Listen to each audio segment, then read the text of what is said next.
Right,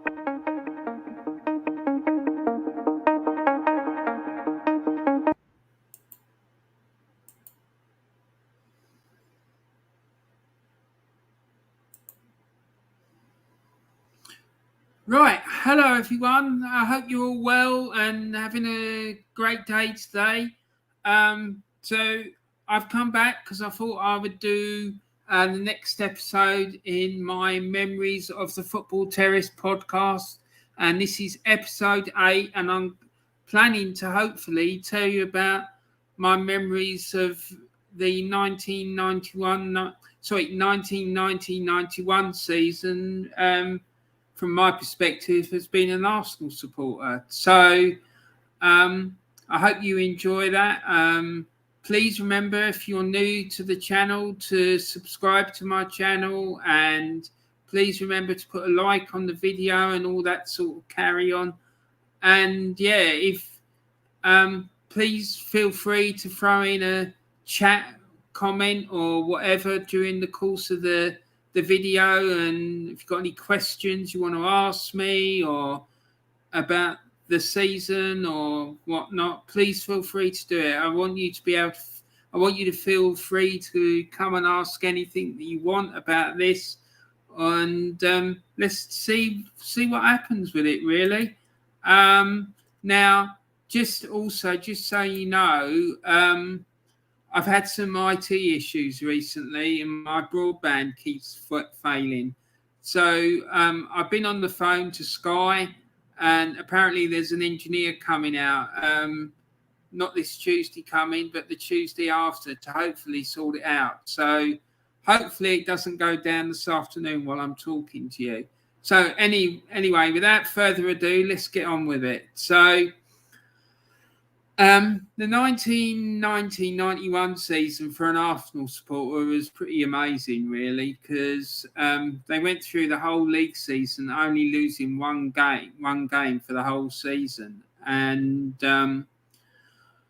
yeah, it was pretty mad, actually. I mean, especially after the 1989-90 season, when they failed to defend the dramatic title win at Anfield the season before. So the main question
Hi, James. I'm sorry about the beginning of the video. The internet went down yet again.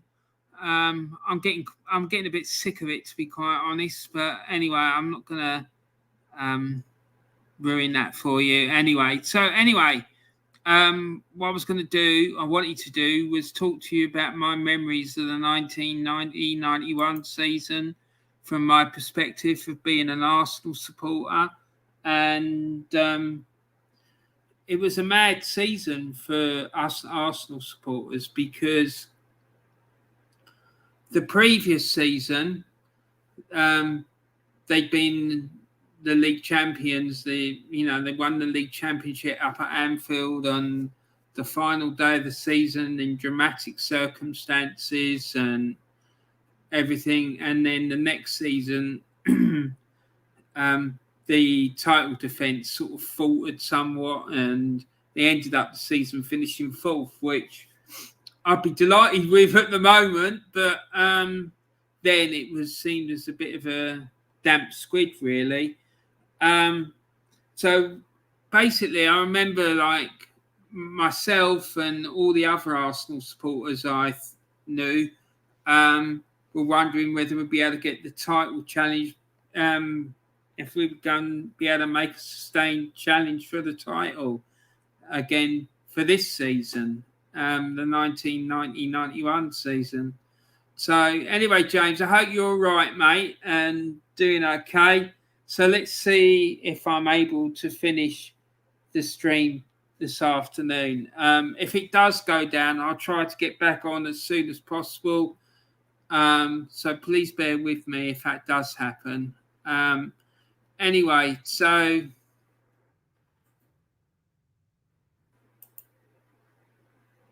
yeah, so you're probably wondering why I'm showing you a picture of the Cannon Street train crash on the 8th of January, 1991. I mean, the reason being is because I hardly went to any games at Highbury that season. And that was one of the reasons why, because on the 8th of January, unfortunately, I was in the train crash, got trapped for 4 hours, and, I suffered quite a lot of physical and psychological injuries, and I wasn't able to go. It sort of laid me low for a while, to be honest. Anyway, then the other reasons as well before the crash, like going to football at a first division ground was becoming increasingly expensive. Because for me, I was travelling to the games, having to travel from the games from Kent, which was quite expensive, and paying for food and all that stuff, to have a few pints with the mates and whatnot. And it was a bit mad, really. And then obviously there was all the issue about the way that the games were being policed. Not that I thought that the police really could have done anything any really differently, but I just found it a bit over the top, and I got fed up with it, to be quite honest. So anyway, James here. Jesus Christ, you were in there, Warren. Yep, I was in that, mate. I was there for nearly 4 hours, and ended up having to go to Guy's Hospital. So it's horrific, mate, to be quite honest. Anyway, so the 1990-91 season, Arsenal made 3 signings. The signings were, I'm just looking to my notes to make sure I don't forget anything. All right. I also, at the start of this season, I didn't renew my season ticket because the year before I'd had a season ticket. And although I didn't go to the games and stuff like that, it didn't mean that I didn't stop, being an Arsenal supporter. It just meant that I had to do it in a different way to before, because it was just too much for me, really. And James... Yeah, thank you, James. Yeah, I'm okay now. Thanks, after what happened back then. Yeah, It took look out of me, mate, at the time, but I'm all right now, thank God. So that's the main thing. And there were a lot of positive things actually that came out of it because it was enabled me to make positive changes to my life, which I'm not sure I would have done if that hadn't have happened. So yeah, it was a bit full on really, but anyway. So during the course of the 1990s,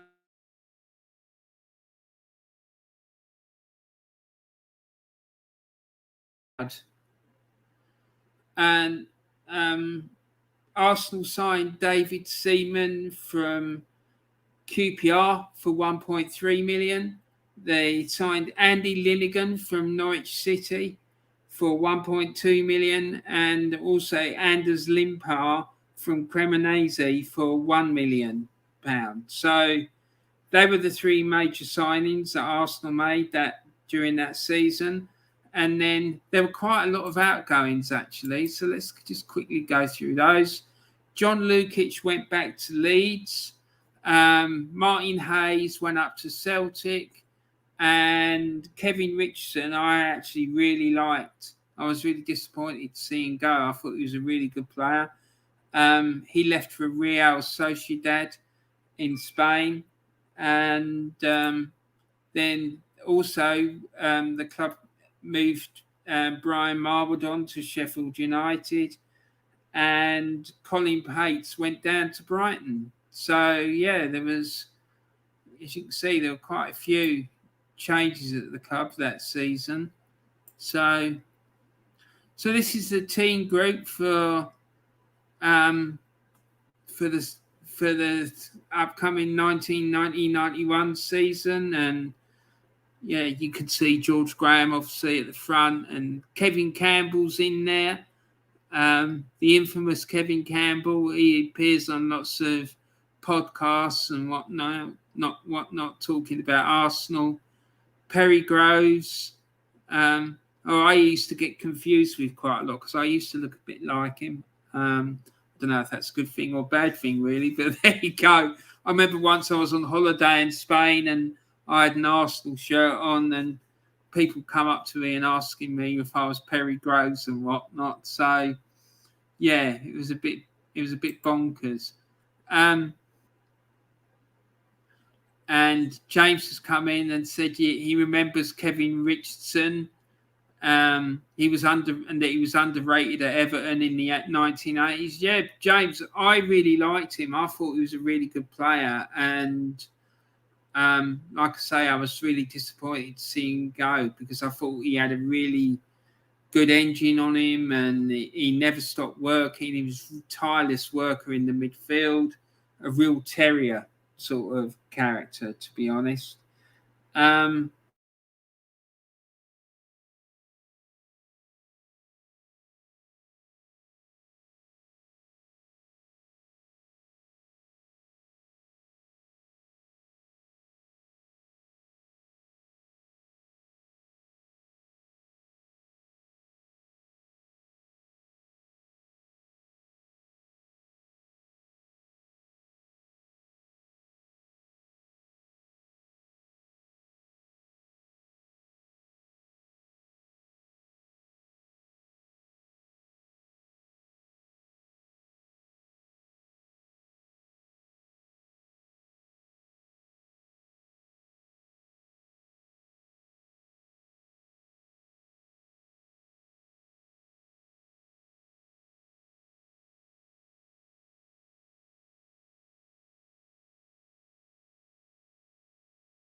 Yeah, so sorry about that, guys. The internet went yet again. I'm going to be looking for a refund for this nonsense. I really am. I'm sick to the back teeth of this bloody shambles of an internet provider. I really am. It's absolutely useless. Any of you out there that want to get internet, do not touch Sky with a barge pole. They are fucking useless. Honestly. Um, I'm sorry about my language there, but I'm sick of it. I've absolutely had enough. Anyway, so let's go back to this story of the 1990-91 season. Now, oh dear, looks like I've had a bit of a mare. Now on the screen there, you can say that it's Arsenal's fixtures from August 2019 to September 2019. Obviously, that's not the case. Schoolboy error there for me. Maybe I should go and get a job at Sky. I probably fit in quite well there. It was from August 1990 to September 1990. So, first day of the season, Arsenal went to Wimbledon and won 3-0. Now, I remember that game. Paul Merson scored, Alan Smith scored, and Perry Graves scored. Next game at home, Arsenal defeated Luton by 2-1, thanks to goals from Paul Merson and Mickey Thomas. Next game was away at Tottenham. A couple of days later, Arsenal drew 0-0 with Spurs. Then on the 8th of September 1990, Arsenal drew 1-1 with Everton. And then on the 5th of September at home, Arsenal defeated Chelsea by 4-1. And then on the 2nd of September, Arsenal won 2-0 away at Notts Forest. And then on the 9th of September, the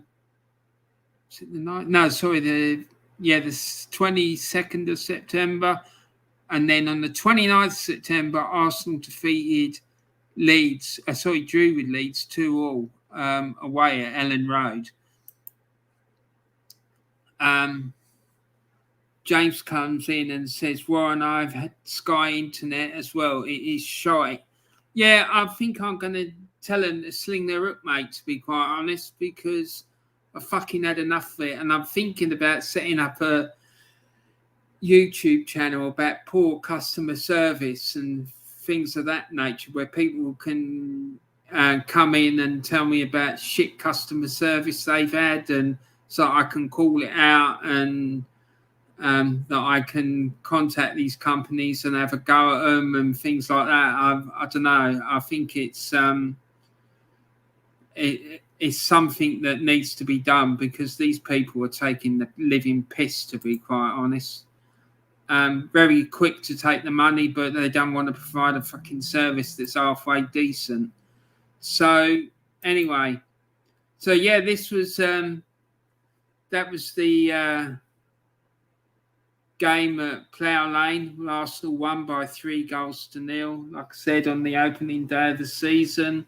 And like I say, I remember it. I remember them winning that game 3-0, and it was quite a comfortable victory from what I remember. So moving on. So the next group of fixtures was next 2 months' fixtures were between October and done it again, haven't I? Jesus. October 1990 to November 1990. On the 6th of October, Arsenal defeated Norwich by 2-0 at home. And then 2 weeks later, they played Manchester United away and won 1-0, which was that sparked an infamous brawl, that game, and I'll talk to you a bit more about that in a minute. And then on the 27th of October, there was a game against Sunderland at home where Arsenal won 1-0 thanks to a Lee Dixon penalty. And then 3rd of November, Arsenal played Coventry away and won 2-0 thanks to Anders Limpar and 2 goals from Anders Limpar actually. And then we've got some comments coming in. So Jamie Hill says, "Have no fear, Jamie's here." Excellent, Jamie. Nice to see you, mate. Thanks for coming in and seeing us. And he's come in with another one. It says, "My first Arsenal match was Arsenal 4, Norwich 3 in 1989. Yeah, that was another game where there's a massive brawl at the end of the match, wasn't there? Yeah, I remember seeing that game on the highlights of it on the TV and listening to the updates on the radio, and it sounded like an absolute madhouse. Jamie's come in with another comment saying, and the second match was Arsenal 2, Notts County 0. Yeah, I remember Arsenal playing Notts County a few times. The first time I remember them playing them was in an FA Cup match in 1979, I think, or yeah, I think it was 1979 because Brian Talbot hadn't been at the club very long and he scored one of the goals. And then, yeah, so good games to start with, mate. I hope you enjoyed those matches because I loved going to Highbury to watch the football. It was incredible, especially I just loved all of it, the whole thing, getting into the ground, sitting there, having a flask of soup and some sandwiches and watching the police band, and it was amazing. It really was. That was obviously when I was a small kid. And Jamie Hill's coming saying Ian Wright scored. Yeah, Ian Wright, what a player he was, by the way. He was absolutely superb. Brilliant player. And then Jamie's come in again saying he only went to Highbury twice. Wow. But don't matter if you go to the games or you don't. It's what you've got in your heart, man, about the club. That's what matters. And I can see about the way you talk about Arsenal. You love Arsenal, so that's fine. Yeah, and Jamie's come in saying, yeah, the atmosphere was unreal. Yeah, it was absolutely massively better than the atmosphere at the Emirates. I'm telling you. And then back in the day, I remember it being quite a loud and vociferous atmosphere. I certainly remember that. And I remember once I went years later when Arsene Wenger was in control and Arsenal were playing Gillingham in an FA Cup match, and they were drawing 2-2 and it was getting late in the game and Arsenal was struggling to break Gillingham down, and they were playing a sort of second string 11, and it was dead quiet in the North Bank. You could hear a pin drop, and I started trying to get some singing going and stuff, and I was like really vociferous and shouting and trying to get the singing going. Some fella tapped me on the shoulder and said, "Here, mate, I think you need to calm down and sit down, mate." And I just looked at him and I said, "You having a laugh?" I said, "This is an FA Cup tie, for God's sake. It's a football match. I'm not at the bloody opera, you know." Anyway, James has come in and said, "Look at the team you had underground. You had proper players, actual men, not like the overpaid crap that you have now." That's true. It was a different team, and like it's the difference is marked, in my opinion. I mean, that game at Old Trafford that I'm going to talk about in a few minutes, when there was that 21-man brawl, just exemplifies it perfectly. It was unbelievable. I just can't imagine that happening these days. Yes, but Jamie's come in and said, yes, George Graham had a great defence and real leaders. Yeah, and it was. And they had some really gifted, skillful players as well. I mean, we had Rocky Rocastle in the midfield and Michael Thomas, Paul Davis. Yeah, so it was a great defence, but we were also quite good going forward as well. But people sort of tend to overlook that, to be honest. But yeah, they had a lot of leaders, and no one was going to take liberties with that team, that's for sure. And Jamie says the famous back four. Yeah, they were. It was impenetrable. I mean, that this season, Arsenal hardly ever conceded. I mean, look at this 2-month spell here. They only conceded one goal in 1, 2, 3, 6, about 7 games. It's just unbelievable. Probably, in my opinion, probably one of the best back fours ever to play the game. James says, I wasn't old enough to see the George Graham teams, but I've seen videos on how tough defensively Arsenal were under him. And they were, and that was due to all the hard work that George Graham did with them on the training ground. They would drill them, they'd practice and practice and practice, and he'd work with them solidly for like hours and hours on end. So it was no surprise that they were tough. I mean, I don't remember it actually happening, but I've heard people telling me stories about Bill Shankly and him turning around and saying, if you want to see the team that's going to win the title, look for the team that's not conceding. And it's true. If you've got a solid defence, you're going to have much better chance of winning a title than the team that's like leaking goals left, right, and centre. That's for sure. So anyway, let's move on. So yeah, that was their fixtures between October and November. Started with a 2-0 win against Norwich at home and ended with a 3-1 win away at Queen's Park Rangers. And during those 2 months, the only goal that they conceded in the league was that game at QPR. So unbelievable performance. So yeah, now this is what I'm talking about. On the 20th of October, Arsenal went up to Old Trafford for a First Division match, and it got dubbed as the Battle of Old Trafford, well, the first Battle of Old Trafford, because there's been numerous battles up there between Arsenal and United. And this one got sparked because of a tackle that Anders Limpar put on Dennis Irwin, and then, or he attempted to anyway, and then Nigel Winterburn got involved and put a tackle in on Dennis Irwin. And then your next thing you know, there's a 21-man brawl. 21 men. In fact, the only player that didn't get involved in it, I think, was David Seaman.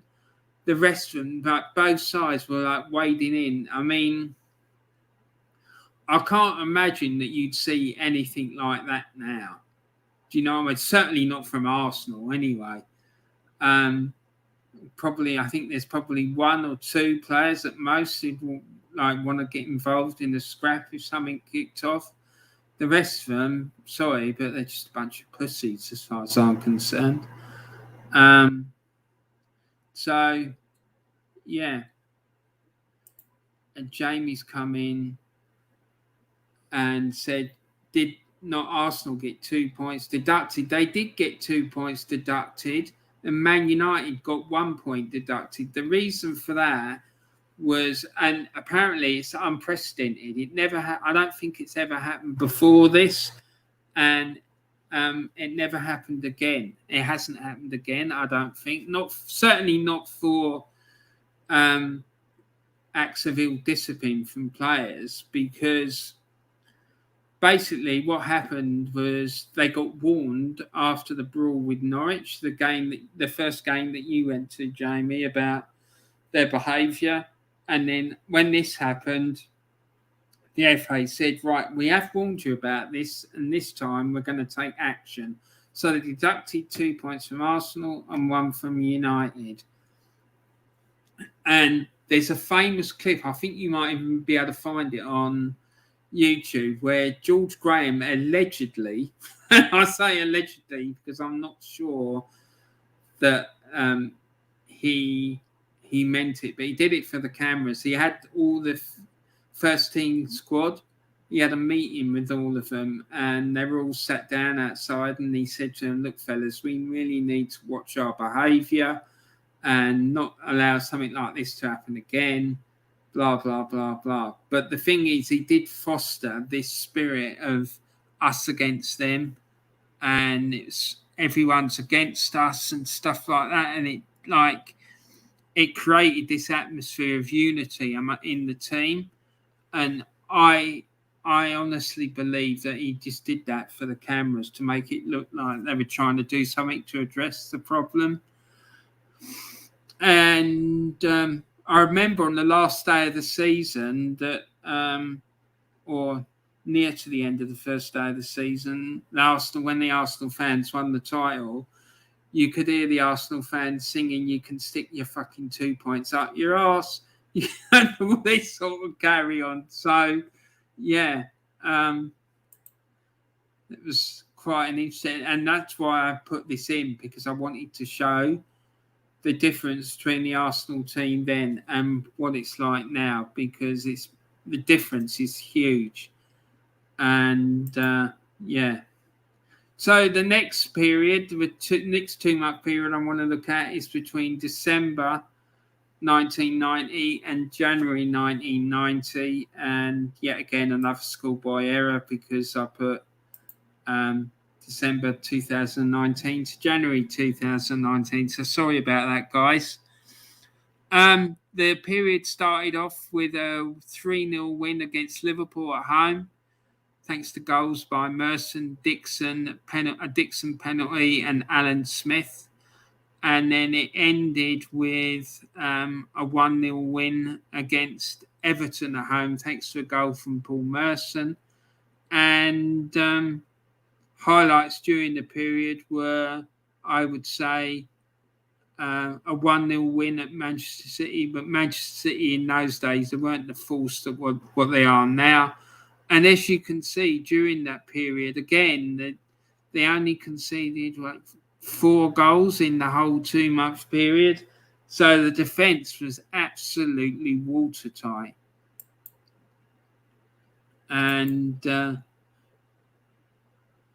James has come in and said, "I've been brought up in the wrong era. The game is too soft these days."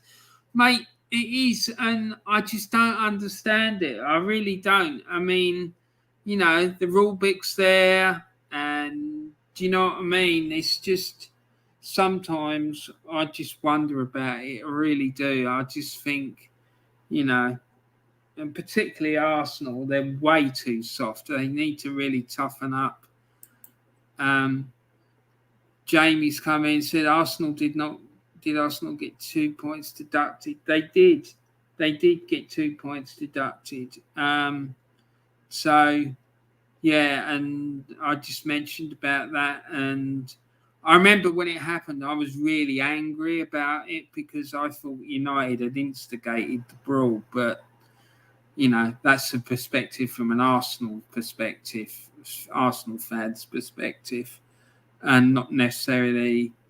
I'm probably biased. If you spoke to a United fan about it, they'd probably say that we started it. So,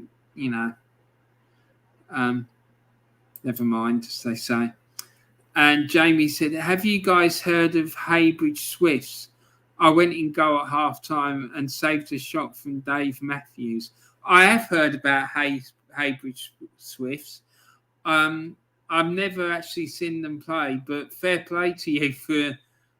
Do you still play then, Jamie? Are you still playing now? And if you do, who do you play for? And what league are they in and stuff like that? Because I'm always interested about hearing about people that are playing or have played. Do you know what I mean? I think it's interesting, and found out about your career as a footballer and whatnot.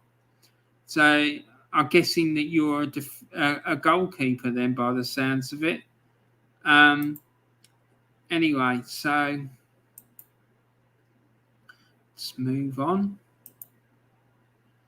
Yeah, so at the end of that period, Arsenal was sitting pretty at the top of the table with 53 points. At this stage, the points hadn't been deducted then, because I remember it took the FA quite a long time to get through the disciplinary process. Liverpool was second on 50, and Crystal Palace were third. So, yeah, and then you had Derby County and Sheffield United in the relegation positions. Man City were down in 8th. Our times have changed, huh? It's a bit bonkers, really, isn't it? But still, there you go. So, moving on. So the next set of fixtures was between February and March. And the period started off on the 2nd of February with Arsenal losing away 2-1 at Chelsea, which was Arsenal's only defeat of the season. And then it ended with a 2-0 win against Derby County. Now, I remember that game where Arsenal lost 2-1 at Chelsea because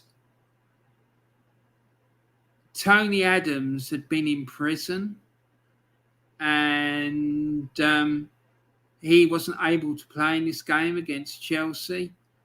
And it was a bit of a makeshift back four that day. And I'm sure that if he'd been playing, there's no way we'd have lost that game. And they would have gone the whole season unbeaten. They would have been invincible, like the famous Arsene Wenger side that managed to do it. And to be honest with you, I think this team in 91 was better than the Invincibles team. And some people might find that a bit controversial, but I do think they were better. And as you can see, look, through the period, Arsenal only conceded 3 goals in that 2-month period. So, yet again, the defence was rocking. And Kevin Campbell was appearing on the scene. He scored 4 goals. Now, Kevin Campbell, I remember going to see Arsenal play in the FA Youth Cup final.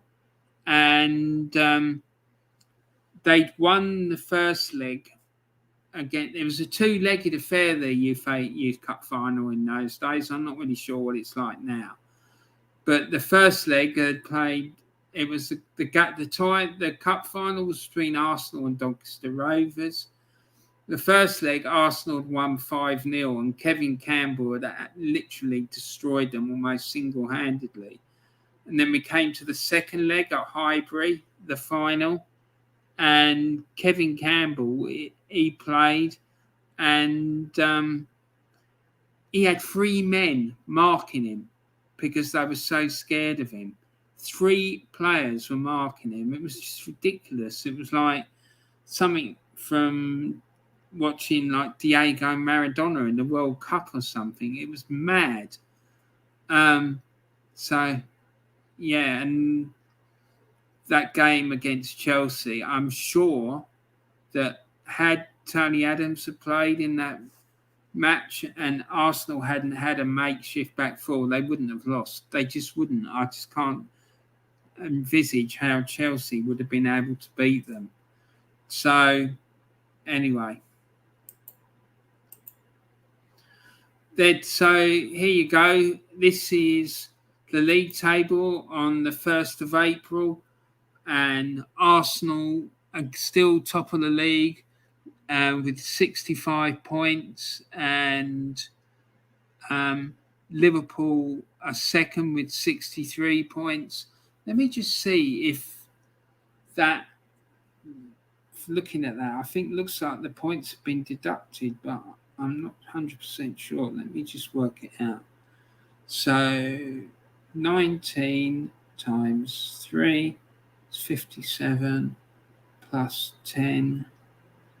Yeah, So by this stage, the 2 points have been deducted because otherwise Arsenal would have been on 67 points, but they were on 65. And United had Man United, as I said, they had a point deducted for their part in the brawl as well. Crystal Palace was still sat third, and Tottenham were eighth, Norwich were 13th, Manchester City was sat sixth. And during that time as well, Norwich had a really good side. They played good, open, attractive football, and 2 years earlier they'd run Arsenal really close for the league title. And then you had Sunderland and Derby County sitting in the relegation zone, and certainly Derby were slowly starting to get cut off from the rest of them. James Dunlop's come in and said, not many teams in the English game will lose only one game for an entire season. Look at City and Liverpool, top sides, but they are not invincible. They are teams that can beat. They are teams that can be beat. Yeah, exactly. And I think people underestimate what an achievement like going a whole season is unbeaten. It's a really difficult thing. It's like that level of consistency is just unbelievable. So you're absolutely right, James. And yeah, and then Jamie said that the Arsenal Invincible team under Arsene Wenger had some really near misses where they nearly slipped up. The game at Highbury and against Portsmouth sticks out in my memory, where Robert Pires won a very dubious penalty to give Arsenal a draw. There was a game at Aston Villa, I think, where Arsenal won 2-0 with two dodgy free kicks, just to name two. But yeah, I honestly, in my personal opinion, I think the 91 team was the better team. Jamie comes in and said that he thought that Liverpool would do it. Yeah, I honestly was it not last season, the season before when they won the league at a canter, I thought they were going to do it as well. And if they hit top form, I think that they could go a season unbeaten. I really do. I think they've got it in their locker. Whether they will do it or not, I'm not sure. I mean, last season, I think they had a really poor season because of all the disruption with the injuries and so on and so forth. And that made it really difficult for them because they then had to move. Not only did they lose the defenders, they then had to shuffle midfield players to play in the defence. And yeah, it was a bit of a nightmare for them. But I think this season they're going to be a lot stronger. James was saying Palace finishing third was a brilliant achievement for them. It was a brilliant achievement because they had a really, really good side, but I wouldn't be able to see them finishing third this year. But do you know what I mean? That just shows what a great achievement it was for the club to finish that high in the table. And then Jamie said, yes, it was sad Palace lost the FA Cup final to Man United. It was. And I remember Ian Wright coming off the bench and scoring those 2 goals to put Palace in front. And if you hear him talking about it now, he was like, it meant everything for him to play in that cup final. And he even walked out with the teams when they walked out, because usually it's only the two starting 11s that walk out. The substitutes don't walk out, but he insisted on walking out even though he wasn't in the starting 11. And Jamie Hill says that was 91. Yeah, exactly, Jamie. So, and then, so then we have the period April to May, and I've really made a huge mess up there. Yeah, again, it's not going very well, is it, this stream? But never mind. At least the internet's not packing in. The period started on 3rd of April with Arsenal defeating Aston Villa 5-0 at home, with Kevin Campbell scoring 2, Paul Davis scoring 1, and Alan Smith getting a couple as well. And then it finished with Arsenal's final game of the season when they smashed Coventry by 6-1, and that was a bit of a celebratory day because they'd won the title in the previous home game after defeating Manchester United 3-1. So yeah, that was pretty amazing. So let's move on. Yeah, so on the 6th of May, Arsenal defeated Manchester United to be confirmed as league champions after other results that day. And Alan Smith that day scored a hat-trick, one of which was a penalty. And yeah, they won by 3-1, and in my opinion, deserved league champions. So there you go. And then I remember that was like a title celebration match day, and I remember like the news coming through that Arsenal had been crowned champions, and I remember watching the highlights and everything. And then the game against Coventry at home, I think I remember I'm right in saying that the Arsenal players were given a guard of honour by the Coventry players, and Arsenal absolutely destroyed Coventry that day by 6-1. And the whole day was just a big mass celebration because Arsenal couldn't be cool. They'd already been crowned champions, so they just went on the rampage, basically. And like I say, they stuffed Coventry by 6-1. And then here we go. Here's the final league table.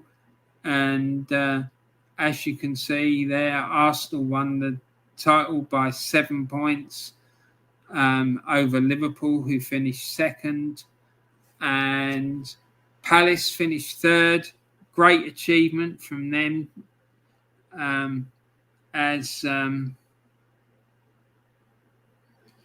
As James mentioned earlier, that they managed to finish third. It was a massive achievement. Leeds were fourth. Man City were fifth. Manchester United was sixth. Wimbledon was seventh. And then I think that the following year was when their decline started. Tottenham were in 10th. And Sunderland and Derby County were relegated. And Arsenal that season, if you see, look, they only conceded 18 goals for the whole season. It's over 38 games. That's like one goal, near enough one goal every 2 and a bit games. It's just unbelievable. And then Jamie has come in and said it was 1990. Oh, the Palace United Cup final. To be honest, I thought it was 91, but if you're saying it's 1990, Jamie, yeah. And I think wasn't that the one that went to a replay, the game at Wembley? The first one was a 2-2 draw, and then the replay went went to a replay in the following Wednesday or something, and United smashed them by 4-0. And then James has come in and said 18 goals conceded. Can't see anyone doing something like that again. I mean, no, I don't think they would. And, that's because George Graham had them drilled so well and so well organised. Do you know what I mean? So, yeah, it was a fantastic performance. Defensively, a fantastic performance from Arsenal that season. I mean, I know that when Jose Mourinho first came to see Chelsea, one of the years that they sort of got really close to that, or they overtook Arsenal's defensive record. But it was pretty impressive, that's for sure. And then Jamie Hill says, wow, Palace was good and also Leeds. Yeah, Leeds had, for a while, had a really good side, and they culminated with them reaching the semi-final of the Champions League, and they narrowly missed out to get into the final to Valencia. And even further back in time, they actually went to the Champions League European Cup final, as it was known then, and lost to Bayern Munich in quite controversial circumstances. But that team was, let's just say it was a bit aggressive. And they were known, their nickname was Dirty Leeds, but they were a fantastic side. And another side that were extremely well organised. Don Revie had them working like a well-oiled machine, to be quite honest. So there you go. Arsenal were league champions in the 1990-91 season, and known as the Almost Invincibles. And during that year, Arsenal's League Cup campaign saw them defeat Chester over 2 legs, and then they won away at Manchester City before losing 6-2 at home to Manchester United. So yeah, that was a bit mad, because how can you lose 6-2 at home in a cup match after performing so well in the league? I just don't get that. But yeah, maybe they were just taking it a bit easy and they weren't really that bothered about it. I don't know. But it's a game against Manchester United, so, and yeah, that game was all about Lee Sharp. He scored a hat-trick for United. Dally Wallace, ex-Southampton player, he scored 1. Mark Hughes got 1, and Clayton Blackmore got 1. And Alan Smith got Arsenal's 2 goals. So, and then the FA Cup, that was an amazing campaign as well for Arsenal, because they very nearly won the League and FA Cup double that year. And if they'd managed to do it, they would have been the first team to win the League and FA Cup double twice in their history. But unfortunately, they lost 3-1 to Spurs at Wembley in the semi-final. And that day, Tottenham, absolutely ripped Arsenal to pieces, unfortunately, I'm sad to say. And Paul Gascoigne, I don't know if you guys remember, but he scored an absolutely unstoppable free kick. I think it was a free kick. And beat poor Dave Seaman from quite some distance, but it went in like an absolute rocket. Gary Lineker scored a couple, and Alan Smith got 1. And during that cup run as well, Arsenal played Leeds in a 4th round tie, and the game went to to 4 matches. There was obviously the first match, and then it went to 3 replays. And Arsenal finally won the game by 2-1. So, yeah, great cup run. The league campaign was just absolutely amazing. So, yeah, it was fantastic. And, yeah, there's Paul Gascoigne smashing in his shot against Arsenal. And he hit it from quite some distance as well. And it was quite early on in the game, if I remember correctly. Not that I particularly want to remember anything about that game, to be quite honest. And there you can see Arsenal celebrating their league championship with the league championship trophies, because then there were 2 of them. I think there's the traditional Football League trophy, and then the other one I think was something that was awarded by Barclays, because I think Barclays was sponsoring the league. You can see the thing at the back. Barclays was sponsoring the Football League at that time. And then Arsenal had a traditional open top bus tour where they went through the streets of Richton parading the trophies. So, yeah, that was amazing. So, yeah, now I just want to tell you guys about a couple of other YouTube channels that I know about. First one is by a chap called The Old School Gunner, and he's got a really good Arsenal YouTube channel. And I'm going to put the link for his channel in the description. And the other one is one that James knows about. I don't know if you go on this channel as well, Jamie, but it's the Claude and the Bansta's channel. It's a fantastic channel. 2 guys that the presenters. One's called Terry and the other one's called Diesel. Terry is a massive Arteta fan, and Diesel is it's like me, he's Arteta out. And I just love it when the both of them are on there, because they just like tear into each other, and the arguments they have are really, really heated.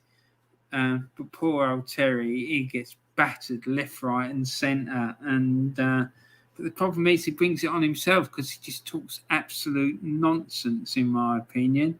But yeah, it's a great channel, and they get some great guests on there. And if you haven't done so already, I'll go and check it out, because it's brilliant. So yeah, Jamie says that he knows about it. So brilliant. And thank you, Jamie. Oh, that's how you heard about me. Yeah, well, that's great then. Thank you, Jamie.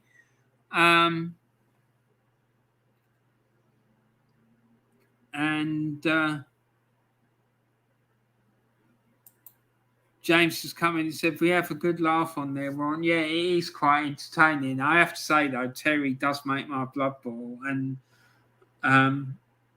sometimes I just can't stop myself, like, putting in comments, absolutely slating Terry, because I just think he's talking nonsense. And sometimes I just think he's doing it to deliberately wind people up. I'm pretty sure that he does think that Arteta is the right man for the job, but I do sometimes wonder whether he's just deliberately trying to wind people up. But I don't know. I don't know what the hell's going on with that fella. I really don't. And then Jamie's come in with another comment saying, Brian, make an appearance on them. Gee, great. Yeah, I wouldn't mind making an appearance on there. Whether they'd have me on there or not, I don't know. But I'm telling you something, it would be pretty volatile between me and Terry, I can tell you. And James has come in and said, if Everton had a fan like Terry, I would go mad, laugh out loud. Well, there you go. Now you understand what I'm saying, because he does drive me absolutely mad. And I can feel my blood pressure going up and up and up. And a couple of times recently, I've had to come off because I just can't. I can't put up with it. It just. I've had to like come off and then go and watch it the next day because it's been too much for me. But yeah, about me going on the channel, I'd love to go on there. The thing is, I am a member, so when they do a member stream, again, I will go on, and if hopefully I'll be able to see you two on there as well. I don't know if you're members or not, but if you are, yeah, it'd be pretty cool, and we can tell Terry what's what, I guess. Anyway, guys, I hope you enjoyed that. That season for me, it was just unbelievable. It really was. See Arsenal, like, you know, going a whole season nearly unbeaten like that was just pretty amazing. James said, we'll need to ask them if they are doing a member stream. Yeah, next time they do a stream, whoever it is, whether it's Terry or Diesel, I'm going to ask about that. And it would be pretty cool, I'm pretty sure. Because the last one they did, it was amazing. It really was. But anyway, guys, I'm going to leave it there. I hope you enjoyed the show this afternoon, because I enjoyed chatting to you too. It's always great fun. So look, please take care of yourselves and have a great afternoon. And yeah, thanks, Jay. I'll see you soon, mate. You take care. And I look forward to seeing you both again soon. All right. Like I say, have a great time and look after yourselves, and have fun. Take care. Thanks a lot for watching, and thanks for all your comments. I really enjoyed reading them and chatting to you, like I say. Anyway, take care. Bye for now. Bye.